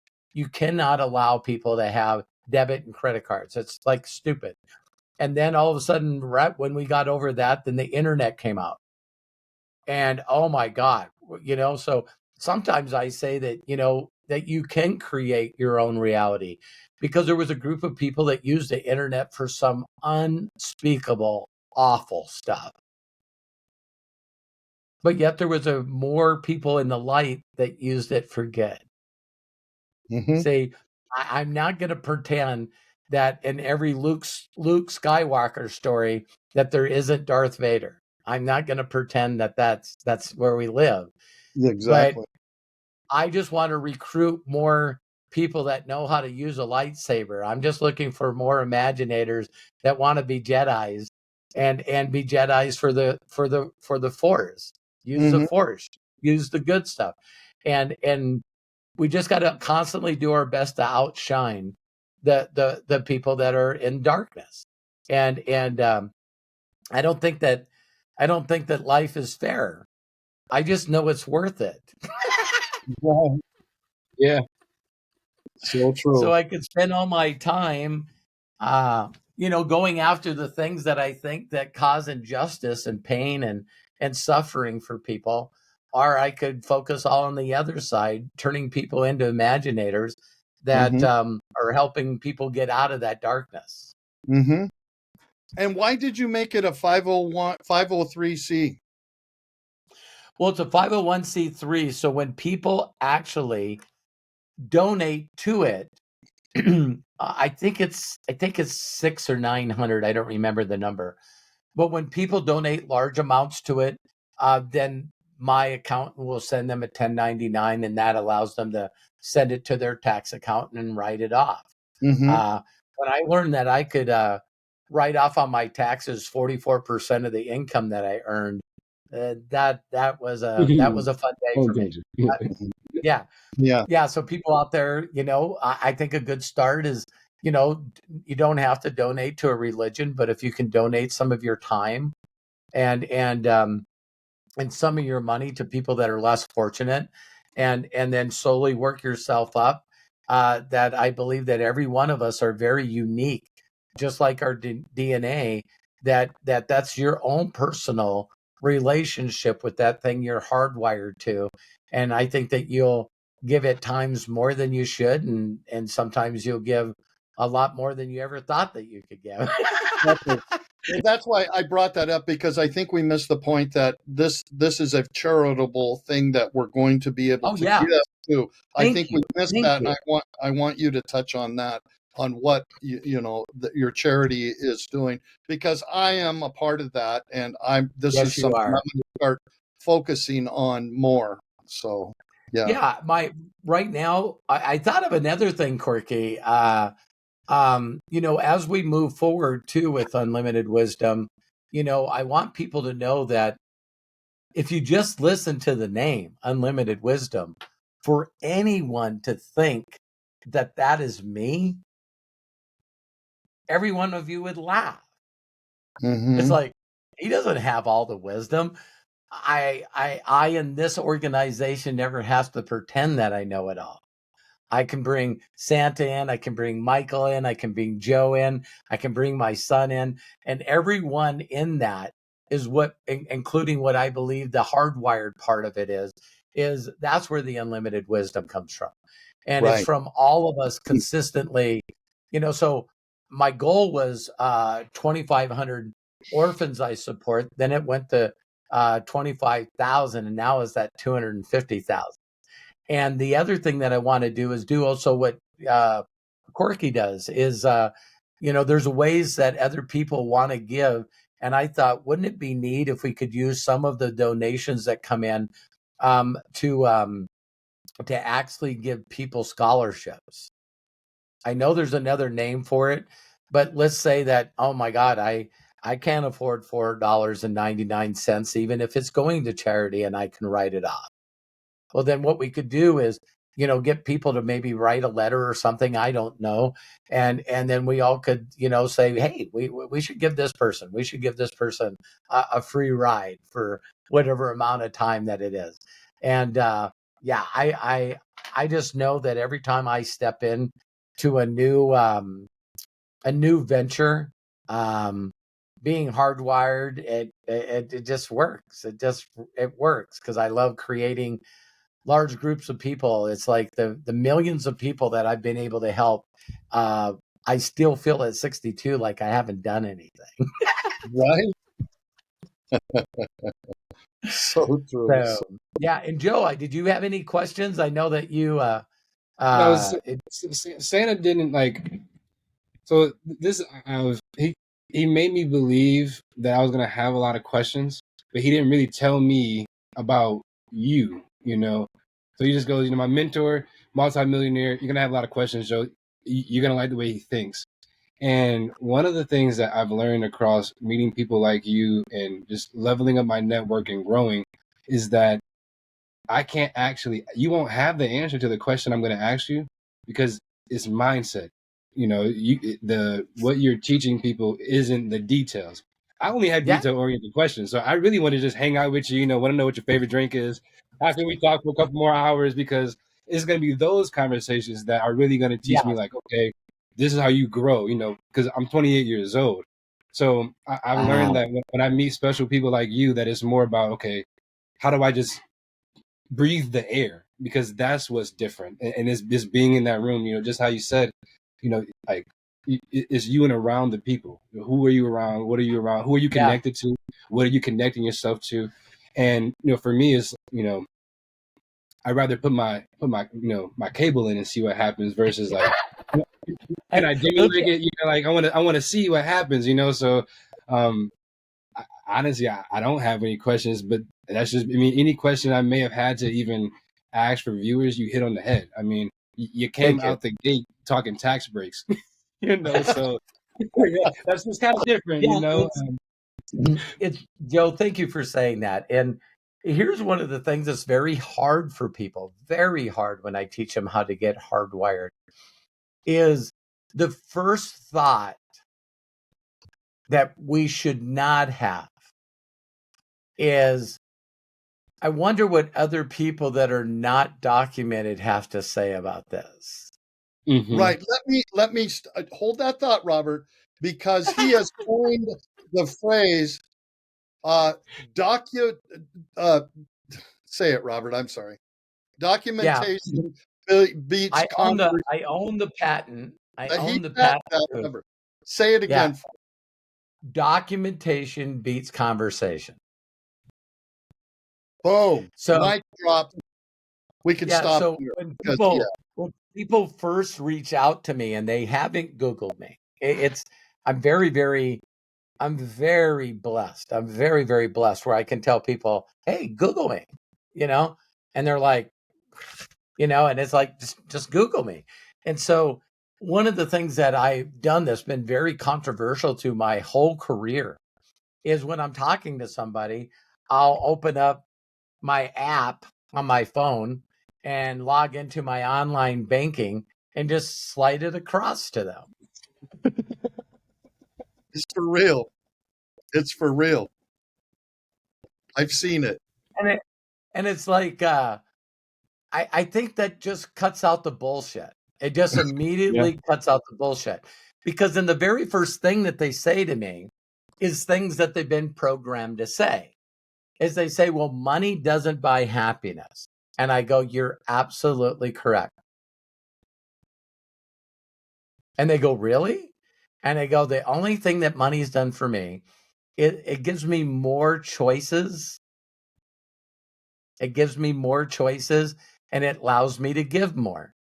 But the thing that it does most for me is it gives me freedom. Can you imagine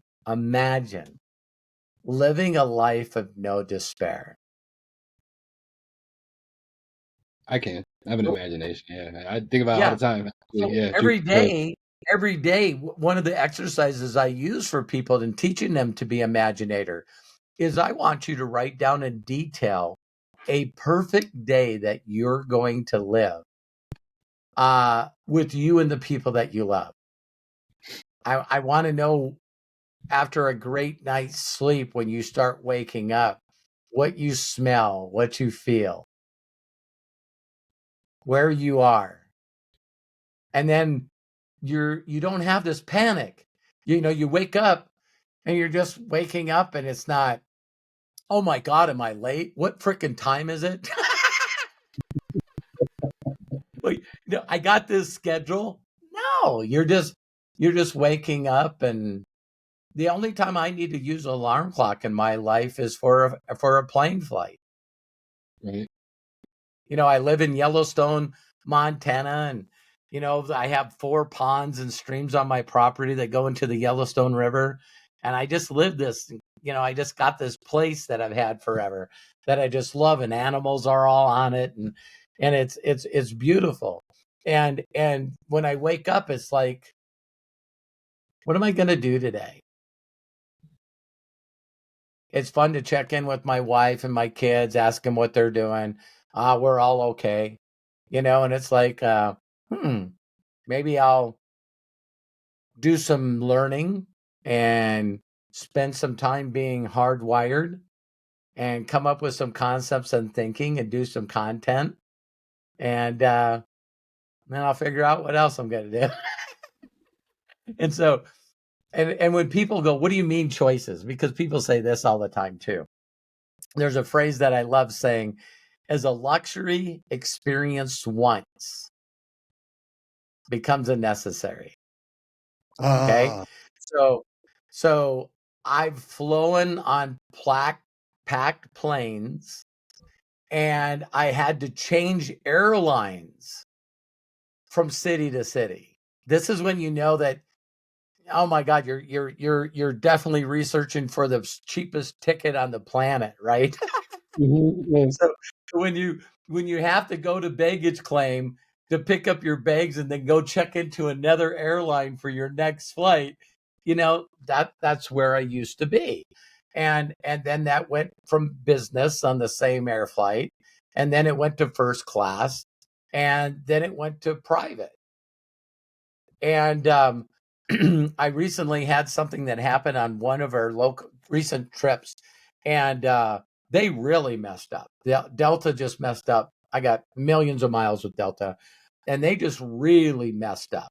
And I don't remember what happened, but my next flight was me and Terry sitting back by the bathrooms, like in the very last two seats. And I was going like, I was there going, and I'm not a small guy, so I'm sitting sideways, with my head out in the aisleway, have to pull in to let the cart go by.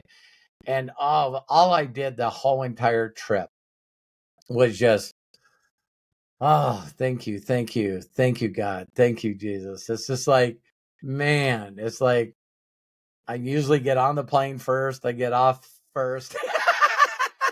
And because I didn't whine and complain and just was grateful and full of appreciation and gratefulness, the next flight back, the same thing happened. They had so many delays, except something unique happened.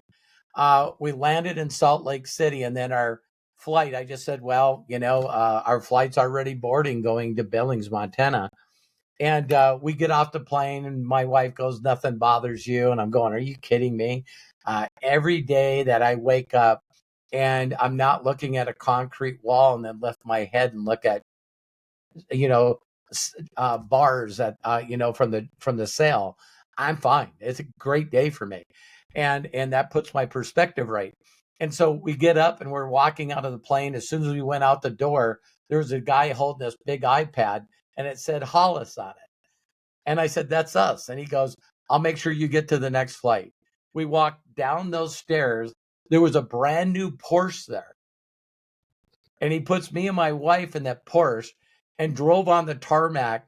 We walked up the stairs and walked on our plane. And I'm going like, damn. So I didn't have to call Delta to tell them that they messed up. They were like, we got to make sure that we make up for this thing that messed up. And I'm it's just funny. If you complain, then no one listens. But then if you're appreciative and grateful and treat everybody nice, it's like all of a sudden you start experiencing new things. So it's like, that might not be a big deal for people, but it's a big deal for me because it's just a way to show my family how much I care and how much I love them. And flying private is pretty cool.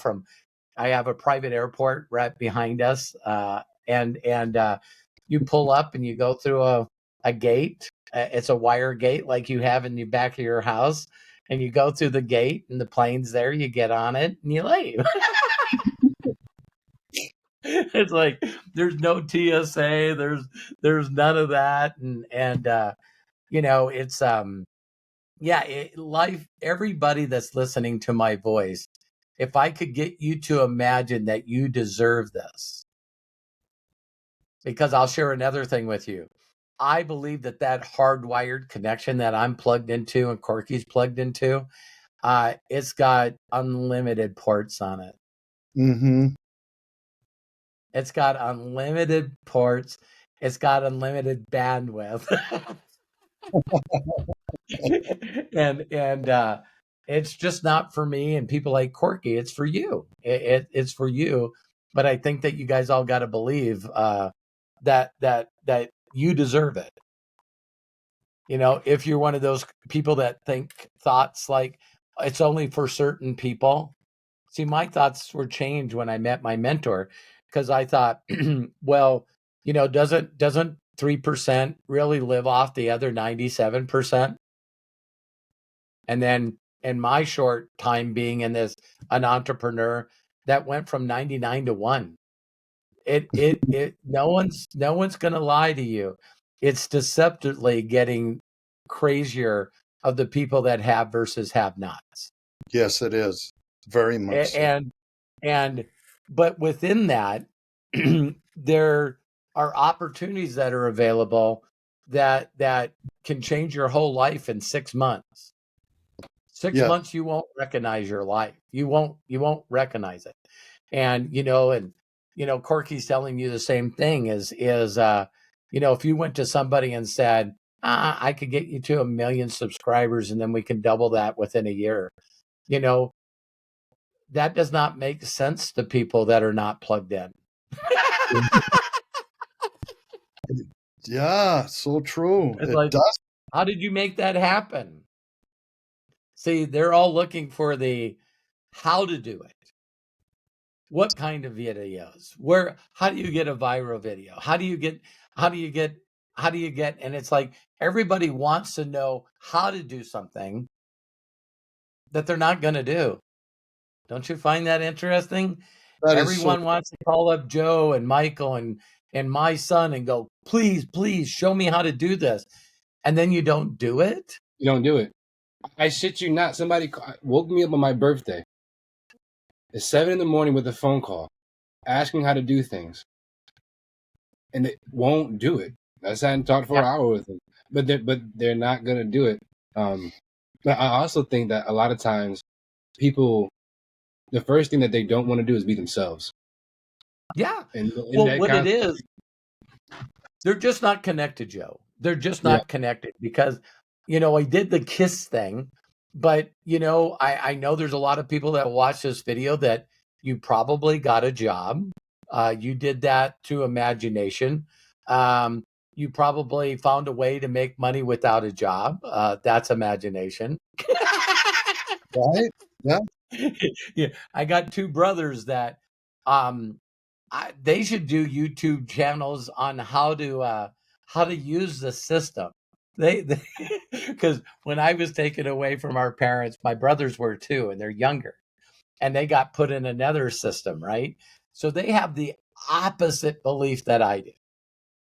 So they know how to game the system, man. They got it down.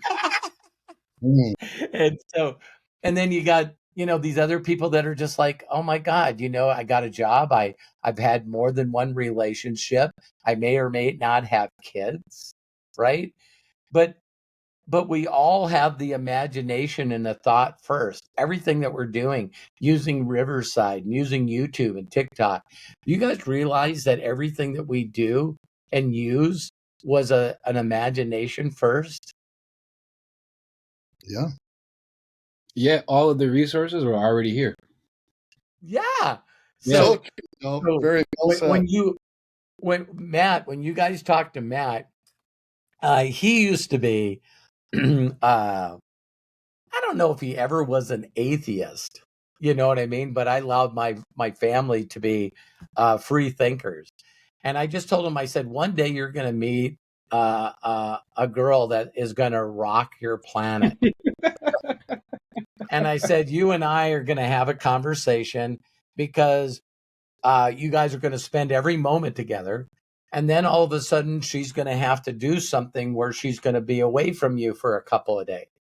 And I said, you're going to tell me as an atheist that you have control over your thoughts, but you can't explain why you have a knot in your stomach and your heart hurts.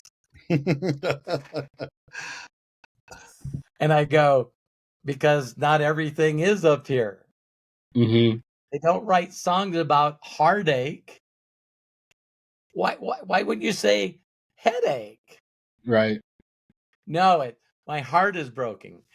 Why are you talking about your heart? That has nothing to do with anything. And I said, one day you're going to come to me and go, I don't know if I believe in this guy sitting on a throne up somewhere. And I said, well, isn't that funny that if you go to Chat GPT and AI and you put in how many different names is there for God? Believe it or not, by the time you read the whole article, it says infinity. Wow. It first breaks it into a numerous religions, organized religions, but inside those organized religions, they use a different name for this ultimate power based on what he's doing. Mm. So if he's healing you, it's Yahweh. You know what I mean? And then you read the different religions and they have different names. And then you hear Hindus and native Indians, and they have thousands of gods. Yeah, all of them. Yeah. Wind god, sun god, moon god, plant god, tree god, and so here's something I want you guys to think about when I talk about being hardwired. Okay, just let this settle in your spirit, which you might not think you have. Is every one of us has a different DNA. So we know this because of crimes, or we know this if someone says, that's not my kid, right? So we have DNA testing where it's 99 point, I think 13 nines in a row that you are the father. Or you're not the father, right? So you're like, hey, we found your DNA at the crime scene. You might as well give up. I don't know why everybody's like, okay, I'm going to plead not guilty. It's like, all right, just sit in jail for a while before you go to prison. So, but if all of our DNA is unique, then wouldn't our connection with whatever you believe that is, wouldn't that be unique? Yeah. And then when you run into people that are on a different plane, like when the guy that wrote Jerry Maguire, and if you guys remember the wide receiver when Tom Cruise, Jerry Maguire was on him, he goes, you just don't know what you want. You don't know what you want. And he goes, I do. It's Quan. And he's like, what the hell is Quan? And he goes, that's my word. That's ultimate love, ultimate respect, ultimate everything, ultimate payday. So this is his word, right? And they're going back and forth, back and forth, back and forth. And then all of a sudden there's a scene that I just love. And he goes, you know why I can't get you a contract? He goes, you tell me. He goes, am I your friend? Your real friend? And he goes, yeah. And he goes, you have the Quan in every area of your life, but when you get on the football field, you're a paycheck player. Ooh. The guys that you say that you're better than, guess what? T.O., Terrell Owens, Jerry Rice. He goes, all these people that you say you're better at, they get paid those paydays because they see the Quan on the field. These are guys that are sacrificing their body. They do in these one arm. They're constantly getting shown on ESPN because they're using Quan on the football field. And he said, so if you would fall back in love with the game and you did your Quan on the field, I'll get you Quan money. Ooh. And if you watch the whole show, he did. Makes me want to go back and watch that show again. Yeah, you got to watch it because at the very end, when he's thanking God and he's thanking his family and he's thanking his coaches, and the guy's trying to cut him off because he got his multi-million-dollar contract, he goes, no, one person. And he's going, Jerry Maguire, you're the ambassador of Quan. You're the ambassador of Quan. So, I wish that we had the ability to see the limited beliefs that we have. But if we could, we never would need any help. Mm-hmm. So it's when you get around other people, when you say stupid stuff and you think stupid stuff, you got to have someone there that's close enough to you to go, is there any way I could get you to rephrase that? Why not just say I'm getting gooder and gooder every day in every way? instead of always saying, I suck at that, I don't like this, I'm not good at technology, I don't want anyone to know what I'm doing, I'm on a witness protection program. So you get these people that are just anti-establishment, what is it? Rebels, rebels with a cause. And man, I just haven't met too many rebels with a cause like that are happy. So Darth Vader was pretty good at what he did. So a lot of people are going, I don't understand this. Why can other people plug in and they do nothing but awful things and they keep getting rewarded? They're just plugged into a different modem. I don't know how long they're going to be rewarded for that. You might think that they're happy. I would say that I don't think they are. You know what I mean? Because I've seen a lot of people in life that used to be one way, and then they decided to unplug from one modem and go to the other one. And that's me. I could have easily been an amazing criminal. I mean, I'm smart.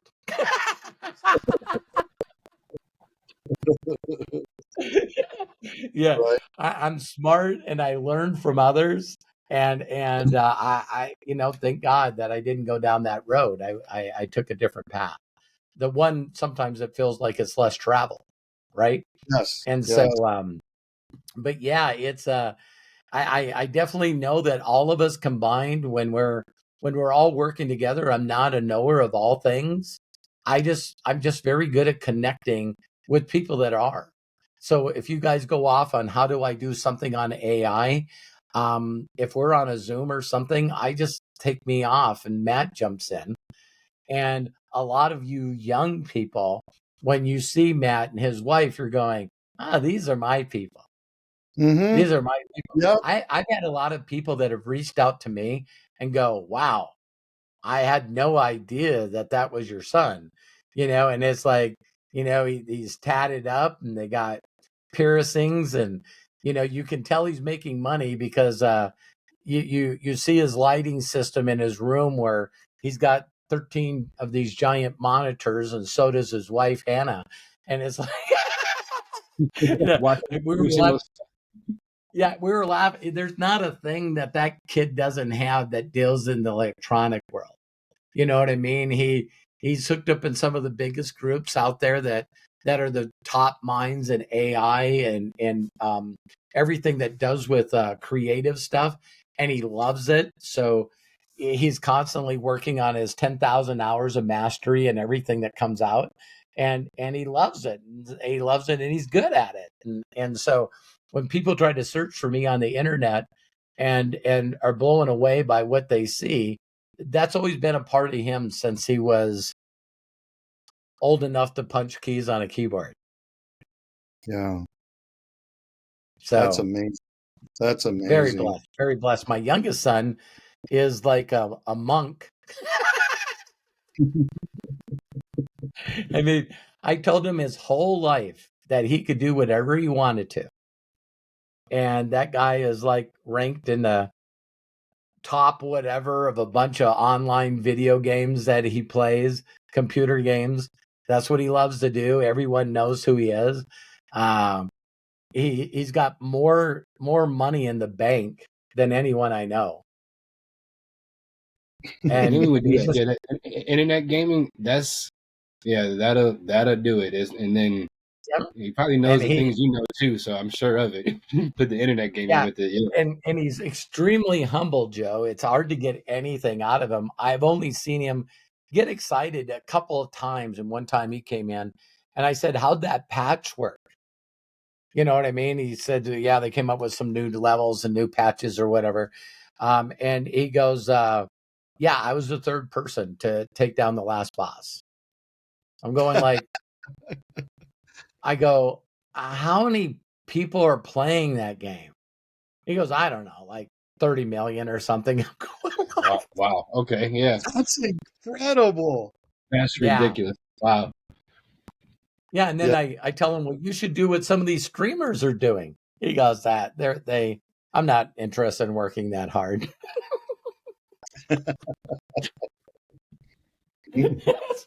So yeah, he was listening between all the lines that I did, because I don't know, I always feel like I got to be doing something, but I always told him to work smart instead of hard, and that's his mastery.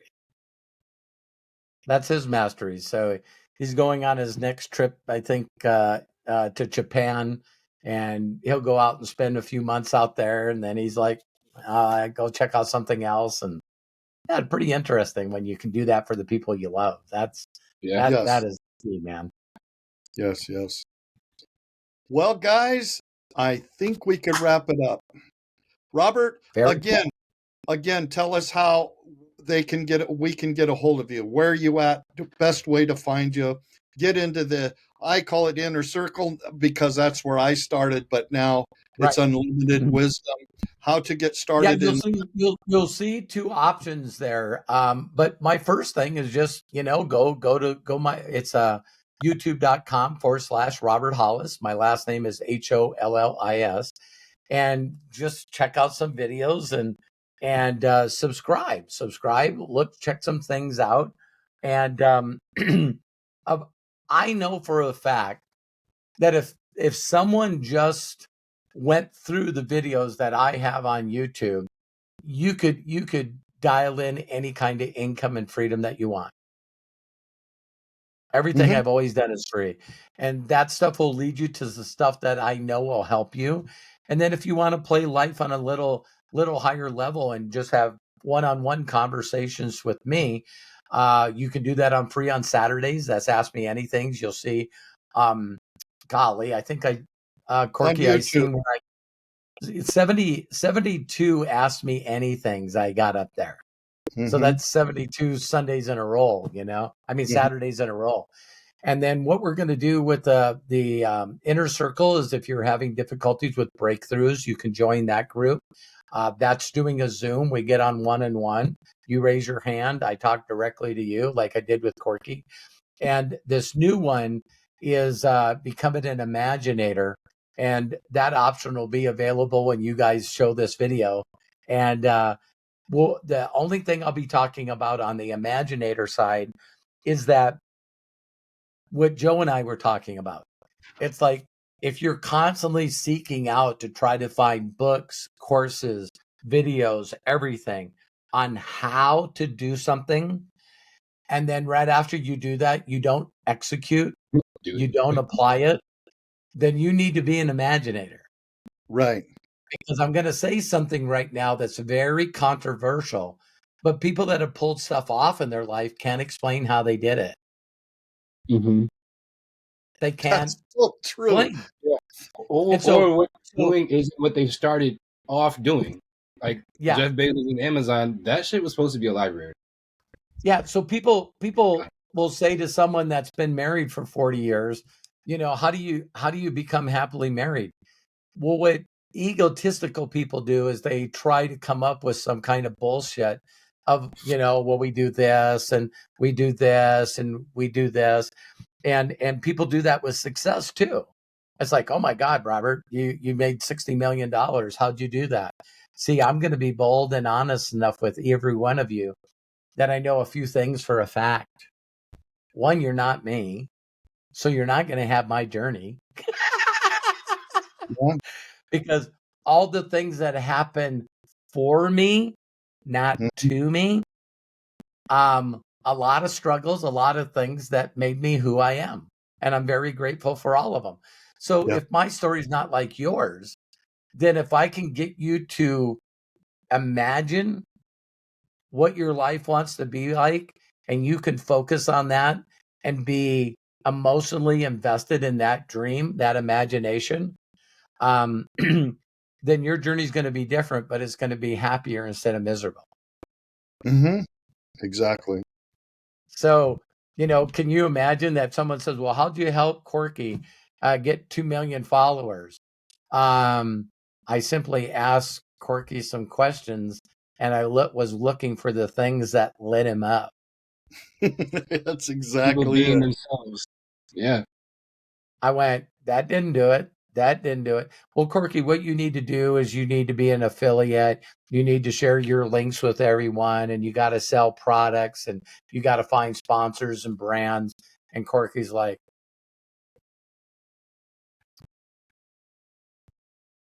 I'm going, no, I never said that to him. Nope. I said, so if you could do anything, what would you be? Santa. Why? Oh, I just love making people feel loved. I You see it in sound their just like face. Yeah, yeah. you sound It, just like My him. mentor. That's my mentor. There it is. You sound yeah. just like him. And as soon as I got him to tap into that, I could see that he lit up because he slid himself into the tractor beam. I know that might be airy fairy for some of you, but it's like when I seen him move the energy and move the frequency where it lit him up, then how much time can I get him to understand that he needs to stay there? Mm-hmm. Things are dark outside that. So then, Corky gets a bunch of offers from a bunch of people. And I just told him, be very, very careful. Don't do it to do it. Do it because it's aligned. Do it because it propels you. And so thank God for Michael and Joe. They do their best to protect him. And so far I can see they've done a good job. Yeah, they have. They're in their Quan. Yeah, they're in their Quan. Oh, when I said that, I just recently watched Dwayne The Rock Johnson, right? And he's put this thing together called the UFL. There'll be the new spring football. And so he was at the Daytona 500, and he was being the guy that was, gentlemen, start your engines, right? And he had never been to a Daytona 500 race, and he's going, how many people are here? They're like, over 100,000. He's like, man, it was like a million. I mean, 100,000 people live. And he's sitting there and they're going, yeah. And they go, what keeps you energized? Why do you just see, that's one of the things that I didn't finish as a point that was supposed to be finished now.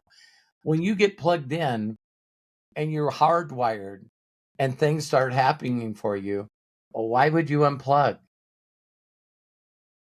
Yeah. So when you have this stuff that starts happening to you, and then it's like, well, I can do this and I can do this and I can do this. And all of it just starts happening like Kevin Hart. People don't know that Kevin Hart's worth $500 million. This guy's got so many projects everywhere. And Mm-hmm. he's got a show now that he's called Heart to Heart. You guys got to watch it. He pulls stuff out of people, right? And his own, like live podcast, but it's a show. And Dwayne Johnson said, it's mana. And they go, mana. And he goes, yeah, that's my word. That's my word, mana. So once you create your perfect world, now you got to come up with your own word that encompasses that perfect day and you being in the tractor beam. And that's when you start doing things that people will be blown away from. When you see the scene in Star Wars where Luke's all scared because all the stormtroopers are coming toward his little flying thing he's got going on. And Obi-Wan just goes, shh. He just goes, just be quiet. He goes, oh my God. He said, shh, be quiet. Stormtroopers come up and go, can we see your papers? And he looks at him and just smiles and just moves his hand. And the guy goes, these are not the droids we're looking for.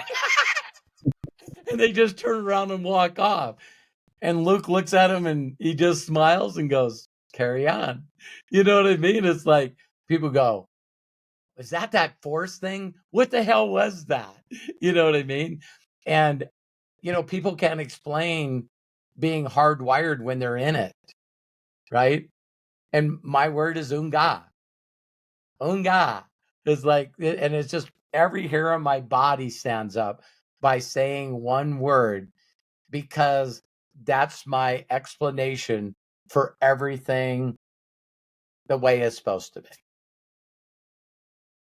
That's amazing, Robert. Thank you so much. You're welcome. I'm looking forward to helping every person you connect with me. I need to teach them how to be hardwired and how to be able to plug into that, get in that tractor beam and just watch their whole life change right in front of their eyeballs. Every Mm-hmm. area, you guys, every area. It's not about money. It's not about money. It's about freedom. Mm-hmm. Exactly. Thank you, Corky. Thank you, Michael. Thank you, Joe. Love you guys. Thank you so much, Robert. I appreciate you so much. Thank you. Close Thank us you. out, Corky. All Give us the right. Thank you ending. so Play much. by the So Michael subscribe. please give this a follow.